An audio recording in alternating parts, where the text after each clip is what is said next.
अस्सलामुअलैकुम, welcome to P for property.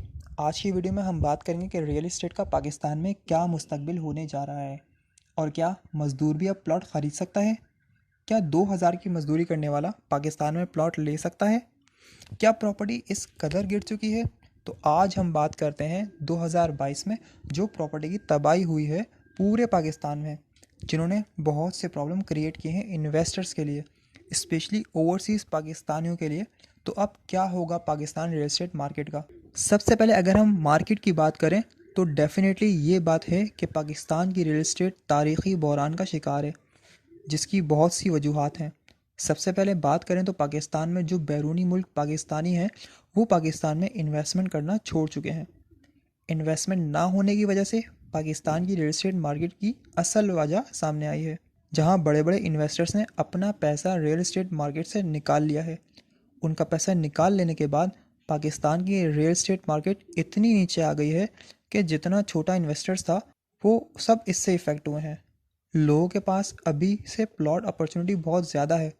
आपको हर society में बहुत ही कम कीमत में प्लॉट बासानी मिल रहा है। बहुत सारे डीलर्स आपको फोर्स कर रहे हैं कि सस्ते प्लॉट लें, सस्ती इन्वेस्टमेंट करें। लेकिन क्या आप ये जानते हैं कि इतने ज़्यादा सस्ते प्लॉट लेने का आपको क्या नुकसान है। देखिए, पाकिस्तान की रियल एस्टेट तकरीबन 2 से 3 साल में अपनी रियल हालत में नहीं आएगी, और अगर रियल एस्टेट मार्केट अपनी असल हालात में नहीं आई तो आपने जो सस्ते प्लॉट में इन्वेस्टमेंट की है वो और ज़्यादा गिर जाएगी, जिसकी वजह से आप प्रॉपर्टी के चक्कर में फंस सकते हैं। अगर आप इस बात का अंदाज़ा करें तो रियल एस्टेट न सिर्फ पाकिस्तान में बल्कि पूरी दुनिया में गिरी है। अमेरिका में हाउसिंग मार्केट तकरीबन 40% गिरी है, जिसकी वजह से इसका ज़्यादातर इम्पैक्ट कनाडा में भी पड़ा है। कनाडा में भी लोग हाउसिंग मार्केट में काफ़ी ज़्यादा माइनस में गए हैं। तो इससे इस बात का अंदाज़ा किया जा सकता है कि पूरी दुनिया में ओवरऑल मार्केट काफ़ी ज़्यादा गिर चुकी है। पाकिस्तान की बहुत सारी और भी वजूहात बनती हैं, जिनमें सबसे बड़ी वजह यह है कि शरह सूद में इजाफा हुआ है। जो मुल्क सूद पे चलते हैं वहाँ बिज़नेस कभी प्लस में नहीं आते। पाकिस्तान की रियल एस्टेट एक ऐसा दिखावा है गरीबों के लिए, जो आपको इस तरह दिखाया जाता है कि आपको उसमें अपनी दुनिया और हर चीज़ का मुस्तकबिल नज़र आता है। लेकिन जब आपको नुकसान होता है तो आपको इस धोखे की असलियत और हकीकत का पता चलता है कि पाकिस्तान में आपकी इन्वेस्टमेंट ने आपके साथ क्या किया। यहाँ पर आपको गवर्नमेंट सोसाइटीज़ बहुत कम मिलती हैं, क्योंकि गवर्नमेंट सोसाइटीज़ में हमेशा पाकिस्तान की हुकूमत इन्वॉल्व होती है और ये प्रोजेक्ट बहुत कम होते हैं, जिसकी वजह से बहुत सारे लोग इसमें इन्वेस्टमेंट नहीं कर पाते, क्योंकि सोसाइटीज़ बहुत कम हैं। इन सोसाइटीज़ के कम होने की वजह से इनकी डिमांड ज़्यादा होती है और कुछ ही लोग गवर्नमेंट सोसाइटीज़ या हाउसिंग स्कीम से फ़ायदा उठा पाते हैं। प्राइवेट रियल एस्टेट इतनी ज़्यादा एक्सपेंड हो चुकी है कि उसके मुकाबले में गवर्नमेंट सोसाइटीज़ इतनी कम हैं कि लोग इंस्टेंट प्रॉफिट को प्रेफर करते हैं, और जो लोग इंस्टेंट प्रॉफिट के चक्कर में इन्वेस्टमेंट करते हैं, पाकिस्तान रियल एस्टेट मार्केट में सबसे ज़्यादा नुकसान उन्हें हुआ है जिन्होंने फ़ाइल में इन्वेस्टमेंट की है। आप जब फ़ाइल में इन्वेस्टमेंट करेंगे, ऑन ग्राउंड प्लॉट नहीं लेंगे, ये नहीं पता करेंगे कि जिस सोसाइटी में आप प्लॉट लेने के ख्वाहिशमंद हैं उस सोसाइटी का असल मकसद क्या है, उस सोसाइटी का असल बैकग्राउंड क्या है, तो आपके साथ यही होगा। और रियल एस्टेट सेक्टर के तबाह होने से आपकी इन्वेस्टमेंट बिल्कुल माइनस में आएगी, क्योंकि बग़ैर एनओसी वाली पाकिस्तान में इतनी सोसाइटीज़ हैं कि उनके मुकाबले में अप्रूव सोसाइटीज़ बहुत कम मिलेंगी।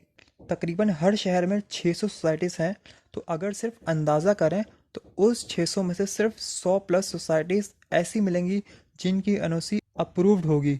बाकी के जितने भी प्रोजेक्ट हैं वो सारे अप्रूव नहीं होंगे, और उसकी वजह से नुकसान किसको होता है? छोटे इन्वेस्टर्स को। और ये सोसाइटीज़ बनाता कौन है? वही लोग जो कि छोटी सी इन्वेस्टमेंट से लोगों को लूटते हैं और उनके साथ चीट करते हैं, फिर पाकिस्तान की रियल एस्टेट मार्केट को ब्लेम करते हैं। और ऐसे लोग लाता कौन है?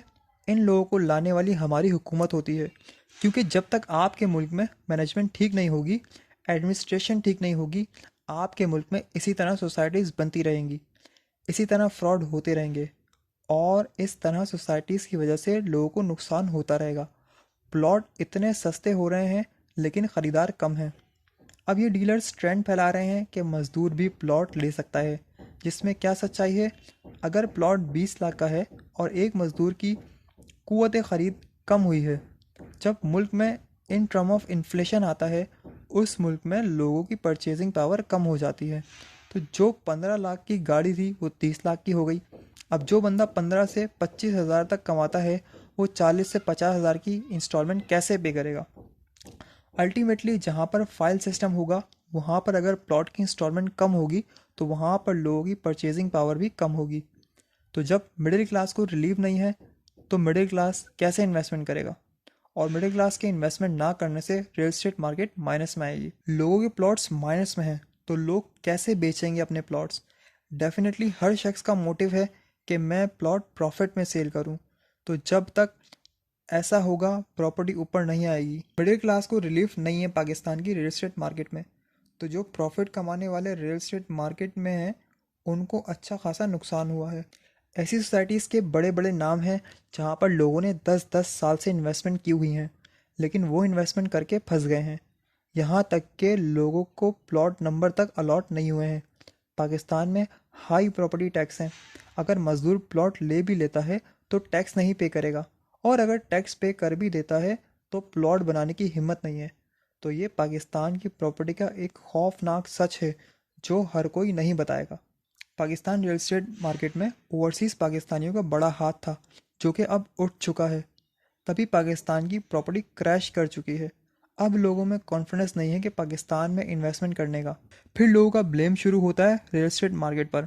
गवर्नमेंट को चाहिए कि ऐसी अथॉरिटीज़ बनाए, ऐसे लॉज बनाए कि रियल एस्टेट मार्केट प्रॉफिट का ज़रिया बने, जो कि अभी माइनस में चल रही है। अब रियल एस्टेट मार्केट जो कि माइनस में चल रही है, ये लोगों को अवेयर कर रही है कि प्रॉपर्टी से दूर रहें।